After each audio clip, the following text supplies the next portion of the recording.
Shreeshambav is a wordsmith.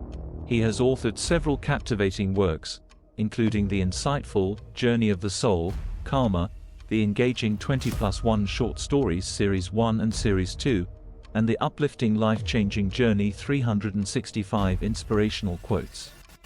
Not content to rest on his laurels, he has now turned his attention to another intriguing topic, the enigma of death. His latest work, Light of Life and the Shadow of Death, promises to shed new light on this timeless mystery. Nothing ever truly dies. It simply ceases to exist in one form before resuming it in another. The contemplation of death raises philosophical issues. One of the most profound is the nature of death.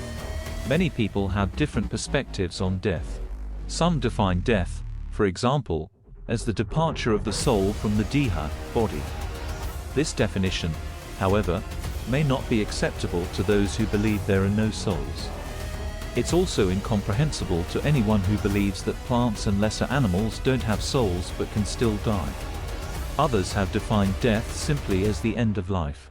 Death is defined as mysterious, but it is unclear what this means. Despite our attempts to understand it, the concept of death will probably always remain shrouded in mystery. Some believe that the fact that we don't know what death will be like adds to its enigma and terror.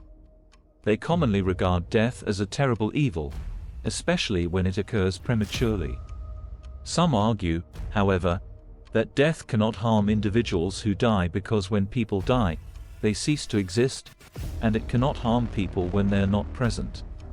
Others have argued that the wickedness of death stems from the fact that it deprives us of the benefits we would have received if we had lived. According to this point of view, death can be a terrible evil for a person, even if they cease to exist at the time of death.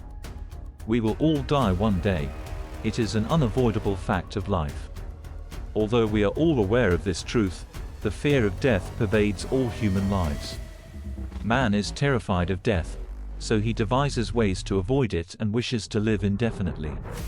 Because of this, there is a great deal of sadness, suffering, anguish, worry, and concern, and they are usually concerned about the fate of the souls who have died.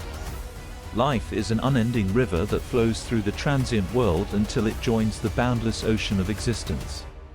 Therefore, death does not signal the termination of a person's life. It merely marks the end of their distinctive identity.